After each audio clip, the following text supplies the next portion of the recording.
Olá, meu nome é Alexandre. Eu estou aqui para conversar um pouco sobre a Bíblia e sobre a Palavra de Deus. O meu objetivo é justamente comentar e entendermos mais sobre como é que a Bíblia ela é dividida, o que é que ela se trata. E a Bíblia, adiantando, né, dando spoiler para qualquer um que queira saber, a Bíblia não fala sobre você nem sobre mim. Não é o foco da Bíblia. O foco da Bíblia é Cristo. Então, o objetivo disso aqui é falar sobre a graça, sobre a pessoa do Senhor Jesus Cristo. O que é a graça, né? A graça é um favor imerecido, algo que você não trabalhou por isso, você simplesmente recebe de graça. Por isso que a Bíblia diz que é um presente, é um dom, né? Vamos ver lá em Efésios 2, 8 a 9, né? E diz assim: porque pela graça sois salvos mediante a fé, e isso não vem de vós, é dom de Deus. Não vem das obras para que ninguém se glorie. A Bíblia é bem clara em dizer graça, como eu já disse, favor imerecido, por meio da fé. A fé é o quê? Ora, a fé é o firme fundamento das coisas que se esperam e a prova das coisas que não se veem. Então, a pessoa que tenta provar a Deus nunca vai conseguir. A Bíblia diz, a salvação vem pela fé. A prova do Senhor Jesus, as evidências, a gente já tem a Bíblia. É tudo o que precisamos. O Senhor Jesus fala, né? Olhais as Escrituras e tal. Então, a Bíblia é tudo o que precisamos. E a fé, como foi dito aqui, né, é um dom de Deus.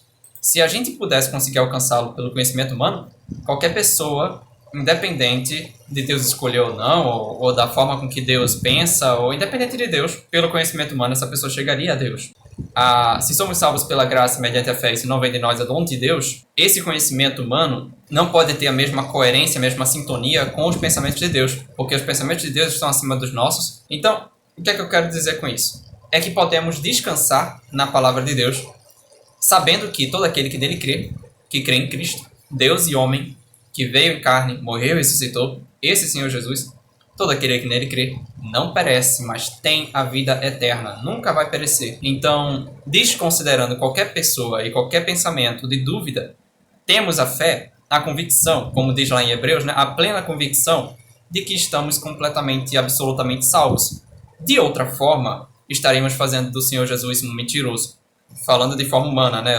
Se você duvida que você está salvo, mas crê no Senhor Jesus, você, sem saber, está dizendo que o Senhor Jesus é um mentiroso. Por causa que ele prometeu, todo aquele que nele crê não perece, mas tem a vida eterna. Isso não depende do que a gente faz ou deixa de fazer. E aí, várias dúvidas de pessoas até sinceras começam a aparecer. Será que então eu posso fazer o que eu quiser e tá tudo certo? Salvo pela graça, né? Então, eu posso fazer o que eu quiser. Só que uma pessoa que pergunta isso, infelizmente, ela ainda não está salva. Ou ainda está no processo de confiar no Senhor. Por quê? Porque ela não está pensando com a mente do Espírito. O Espírito de Deus nos convence de todo o pecado e nos traz de volta para o Senhor. Não existe um cristão verdadeiro. Não é religião. Estou falando de uma pessoa que crê no Senhor Jesus. Uma pessoa, não é religião. Não existe um cristão que, crendo no Senhor Jesus, tenha a liberdade, a felicidade e tudo mais de fazer o que bem entender e estar bem com isso. Somos livres. Tudo é lícito, mas nem tudo convém. Né? Somos livres para fazer o que quiser. E é nessa liberdade que escolhemos o amor, por causa que Deus nos traz com laços de amor. Deixa eu pegar o versículo. Ele fala, né? Atraiu-os com cordas humanas, com laços de amor, e fui para eles como que tiram o jugo sobre suas queixadas e eles dei mantimento. É dessa forma com que Deus quer tratar conosco. Esses laços de amor é justamente a nossa liberdade não está no fazer o que eu quiser, mas fazendo o que o Senhor quiser. Essa é a verdadeira liberdade. Porém, a gente não deve fazer isso com medo. Por quê? Porque a gente, fazendo com medo, isso não é verdadeiramente amor. Nós não vamos amar a Deus se a gente quiser justamente fazer pelo medo da punição. E por que eu digo isso? Porque justamente existe um versículo que afirma essas coisas. Então, se temos a submissão a Deus de fazer a vontade dele, nunca isso poderá ser feito pelo temor, pelo medo, pelo terror. Temor no sentido de respeito, tudo bem. Mas o terror, nunca, nunca. O terror, o medo da punição, isso nunca pode ser a motivação de um verdadeiro cristão. Então, se você não tem a certeza da sua salvação, tenha certeza de que você não está aperfeiçoado em amor. Uma palavra um pouco forte, né? Mas é o que a Bíblia diz. No amor não existe medo. Antes, o perfeito amor lança fora o medo. Ora, o medo produz tormento. Logo, aquele que teme não é aperfeiçoado em amor. Nós amamos porque Ele, Deus, nos amou primeiro. Perceba que quem teme, quem está com medo do tormento, está desconfiando de Deus. não entende o caráter de Deus, não entende. Porque o caráter de Deus não é de quem vai ficar lembrando dos seus erros como alguém que, quando você faz algo mal para essa pessoa, fica lá remoendo e sempre lembrando você de que você errou e não sei o que. Não. Deus joga isso no esquecimento, deixa isso para trás. Claro que todas as consequências dos nossos pecados não vão simplesmente desaparecer de uma hora para outra. Isso foi pago em Cristo. Cristo sofreu por nossas iniquidades e foi esmagado pelas nossas transgressões, né? Não foi simplesmente jogado no ar. Existe justiça da parte de Deus em Cristo. Depois disso, e Jesus como pagou completamente por nossas transgressões, o que falta? O que é que falta para a gente ter alegria? Para a gente ter felicidade e plena convicção de que estamos seguros? Ou será que desconfiamos da palavra do Senhor quando ele disse está consumado? Será que desconfiamos que ele estava mais ou menos dizendo a verdade? Não foi tudo isso que ele quis dizer? Foi sim. Ele disse está consumado, quis dizer está completamente terminado. Eu fiz tudo. O que mais precisa ser feito? Se alguém perguntar para um verdadeiro cristão, o que falta para ser feito? O que é que eu posso fazer para ter a minha salvação? Você pode responder que tudo o que precisava ser feito já foi feito há 2000 anos atrás. Essa pessoa não pode fazer mais nada. Ela pode espernear, bater o pé, mas não há nada que essa pessoa possa fazer para conseguir a salvação, ou para aprimorá-la, ou para segurá-la. E isso vai para o próximo tópico nosso. A salvação, por meio da graça, através da fé, isso não vem de nós, é dom de Deus, não vem das obras para que ninguém se glorie. Agora, será que podemos perder a salvação por causa de nossa desobediência? Tudo isso tem como base uma coisa: o não entendimento de quem somos nós para Deus, né? Não entender quem somos nós diante de Deus faz com que a gente chegue a conclusões estranhas. Faz com que a gente não compreenda a nossa incapacibilidade, toda a nossa má natureza, porque como está escrito, não há um justo, nenhum sequer. Não há quem entenda, não há quem busque a Deus. Todos se extraviaram e juntamente se fizeram inúteis, não há quem faça o bem, não há um sequer. Se a gente compreende isso não é um versículo isolado. Você pode ver centenas de outros versículos e ele continua falando mais.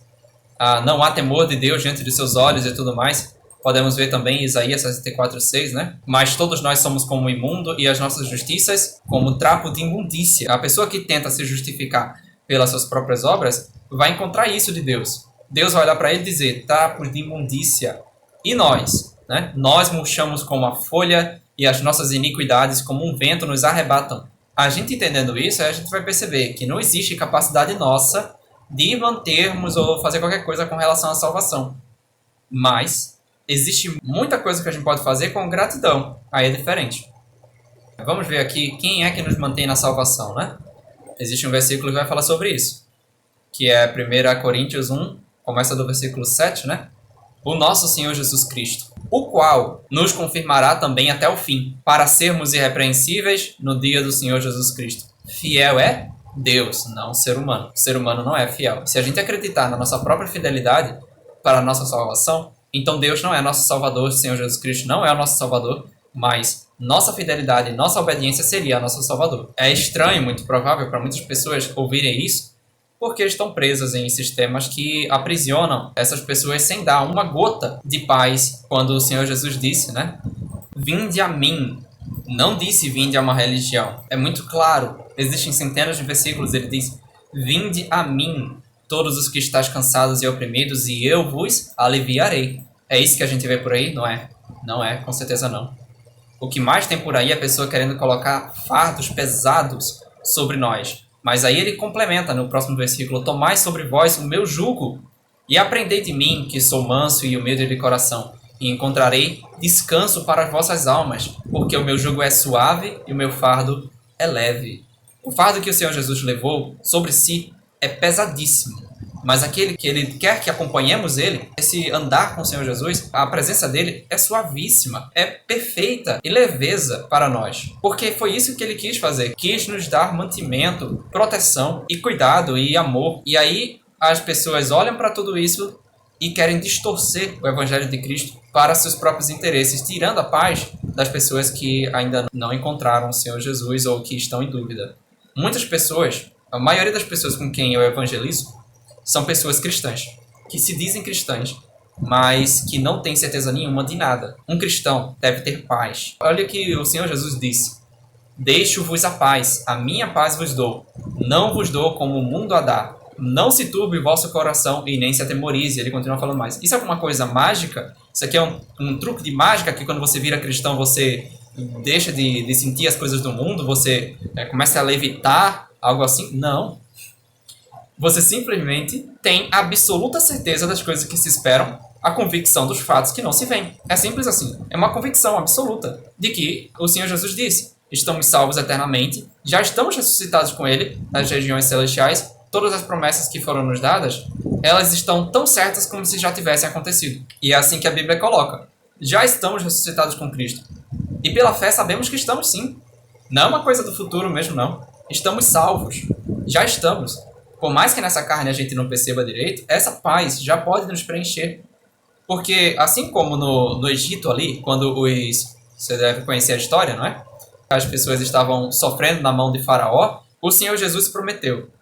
O Senhor Jesus, porque ele também estava lá, né? Mas vamos falar, Deus prometeu ao povo de Israel que eles seriam libertos se colocassem o sangue do cordeiro nas portas, nos umbrais das portas, e o anjo da morte não tomaria o primogênito. A ideia é: uma pessoa naquela região poderia estar morrendo de medo, incerta, sem saber o que aconteceria. Será que realmente iria dar certo? Eu passei o sangue na ombreira da porta, mas será que vai dar certo mesmo? Essa pessoa, ela tem sentido essa pessoa estar triste? Não tem sentido. Não tem sentido essa pessoa estar insegura? Não tem.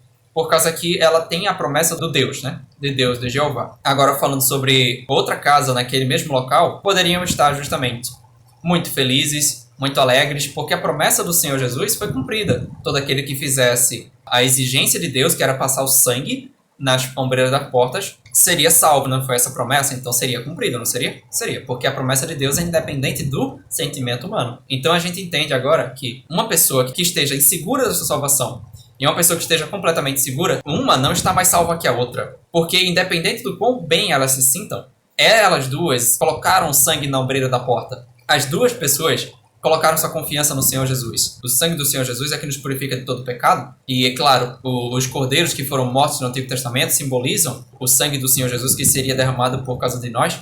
Mas esse entendimento, essa apreciação da nossa salvação, só acrescenta, porque Deus quer que não somente sejamos salvos, mas que cheguemos ao pleno conhecimento da verdade. Esse é outro versículo, né? Pois bem, se ele não quer somente que sejamos salvos, mas que chegamos ao pleno conhecimento da verdade, que não desprezemos a certeza absoluta e maravilhosa da certeza da salvação. Muitas pessoas vão dizer: mas se a gente disser isso para essas pessoas, para todo mundo, então elas vão poder fazer o que quiser. E aí eu já ouvi muitas pessoas dizerem, né? Se eu disser isso para minha congregação, as pessoas simplesmente vão parar de frequentar, elas vão simplesmente fazer o que quiserem. Mas você não é o supremo pastor. Nós não somos. Todos somos servos diante de Deus. Vamos colocar cada coisa no seu lugar? Quem tem a responsabilidade por cada um individualmente é o próprio Senhor. Nós individualmente temos que dar contas a Deus individualmente. Não existe uma coisa coletiva de que eu cuido das pessoas de forma a distorcer a palavra de Deus para trazer o que eu acho que vai ser melhor. A palavra de Deus é uma. Ela é quem divide os pensamentos e intenções do coração. Não somos nós. Então a gente fala da palavra de Deus e deixa o Senhor e o Espírito Santo, né, agir no coração dessa pessoa. A gente nunca deve pensar que vamos distorcer a palavra de Deus porque, não sei, esse versículo aqui pode ser que cause muita confusão, não sei o quê. Simples. Deixa o Espírito Santo agir. Deixa o Espírito Santo agir. Existem muitos versículos que já me causaram muitas dúvidas. E ao invés disso me atrapalhar, foi me trazendo mais e mais conhecimento da palavra de Deus, porque cada vez mais eu perguntava ao meu Senhor e dizia: bem, meu Senhor, me explique, porque isso aqui não faz sentido. E porque o conhecimento humano não consegue compreender as coisas do Espírito de Deus porque lhe parecem loucura. E não pode compreendê-los porque se discernem espiritualmente. E aí, cada vez que a gente pergunta ao Senhor Jesus, pode ter certeza que Ele não vai deixar a gente na mão. Ele vai nos responder no tempo dele, da forma dele, mas Ele irá. Ele irá nos responder. Para todo aquele que humildemente pergunta, Ele responde, Ele cuida de nós. Então, para todo aquele que não tem certeza da salvação, ore, pergunte a Deus, pergunte, leia a Bíblia, medite nos versículos. Essa é a palavra de Deus para todo aquele que crê. Mas para aqueles que não creem, é loucura. É loucura para os que perecem, mas é vida para todo aquele que crê. Então, que essa palavra esteja no coração de todos nós para que a gente possa ter mais paz e mais convicção de que estamos seguros.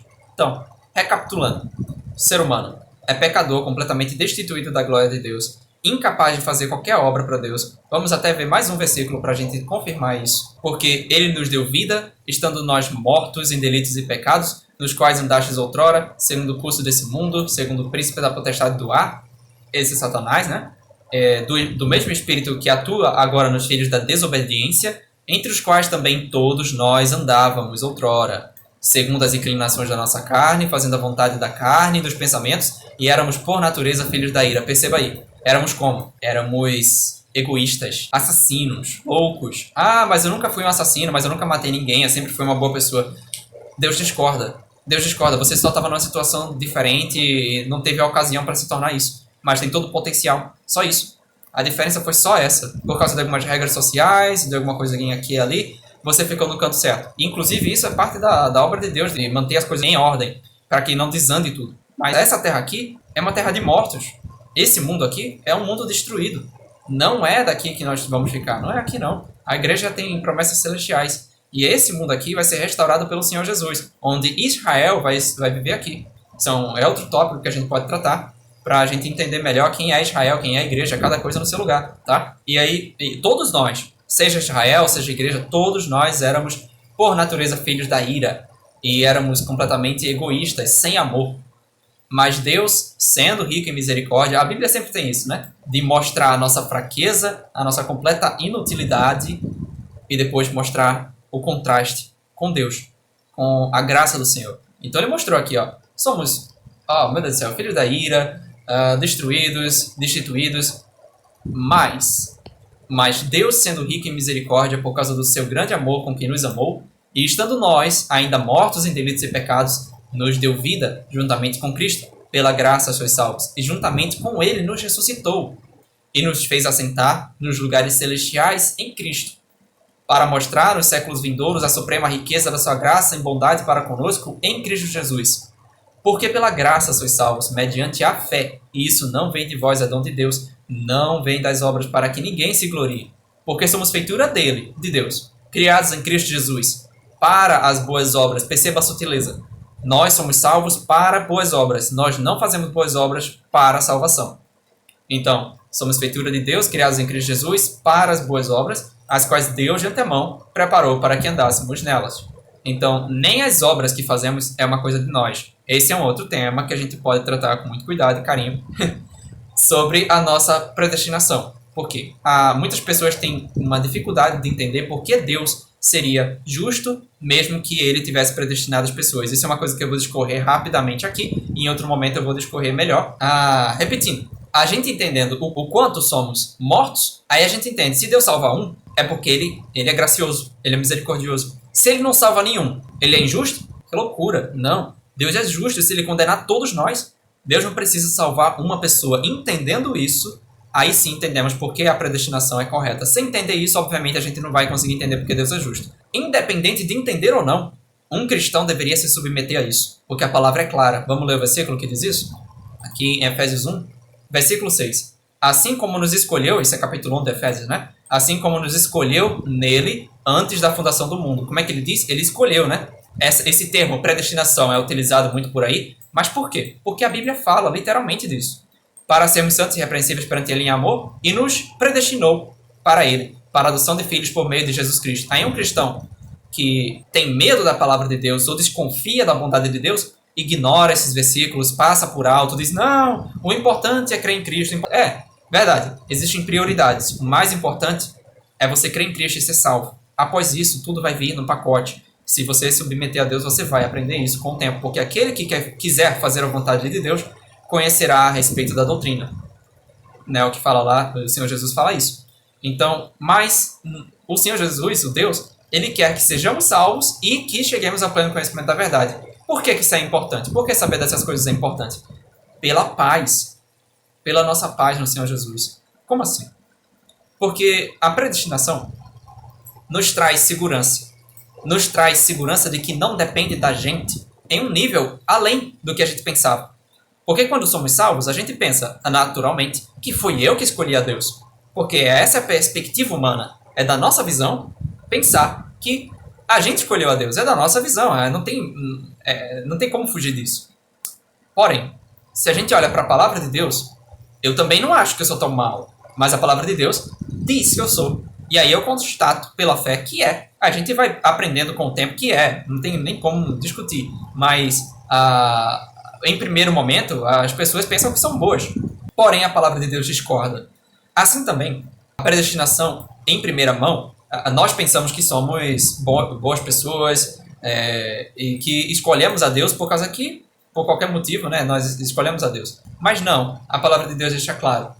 Porque, pensa comigo, se sabemos que somos salvos por graça, mediante a fé, isso não vem de nós, é o dom de Deus, isso implica que se foi um dom de Deus, ele que escolheu quem vai ter a graça ou não. De novo, essa ideia não vai ser entendida, não vai ser digerida, a não ser que, primeiro, você tenha fé, porque está falando claramente, e segundo, que você compreenda. A graça de Deus vai alcançar quem ele quiser. É como a palavra de Deus diz, eu vou ter misericórdia de quem eu quiser ter misericórdia, e vou me compadecer de quem eu quiser me compadecer. É o próprio Deus que fala, tá? O próprio Deus que fala isso. Por que ele pode fazer isso? Em primeiro lugar, ele é Deus, não tem como discutir. Quem és tu, ó homem, para discutir com Deus? Esse é um versículo também. Segundo lugar, pela depravação do homem. Não é somente que ele está mal, é que ele está morto. Deus não precisa salvar ninguém. Por acaso, se vê um cemitério e vai lá Deus, num cemitério, tá todo mundo morto, é natural, você vê um cemitério e tá pessoas mortas. Aí Deus vai lá e ressuscita um. Será que você não vai apreciar a obra do Senhor Jesus em ressuscitar um, ao invés de ficar reclamando, ô Senhor Jesus, como é que é isso? Vamos lá, vamos salvar os outros aí também, né? Que preconceito é esse? Fala sério. Fala sério, você não compreende quem é Deus. Uma pessoa que faz essas perguntas ainda não se submete a Deus dessa forma, não tem paz. Que tipo de segurança é essa que nós temos? Que bendita graça é essa de entender que Deus é perfeitamente justo e perfeitamente gracioso. Ele quer salvar.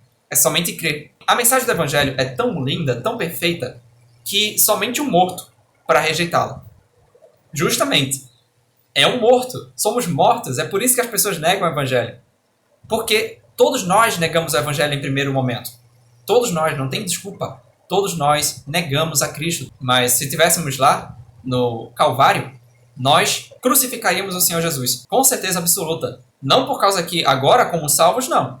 Mas na nossa natureza carnal, absolutamente com certeza, todos nós crucificaríamos o Senhor Jesus. Todos nós. Mas, pelo grande amor com que Ele nos amou, não somente foi justo em imputar todo o nosso pecado no Senhor Jesus, quer dizer, o Senhor Jesus pagou por nossos pecados, não só isso. Nós não saímos livres disso, não. Nós morremos. Sim, estamos mortos.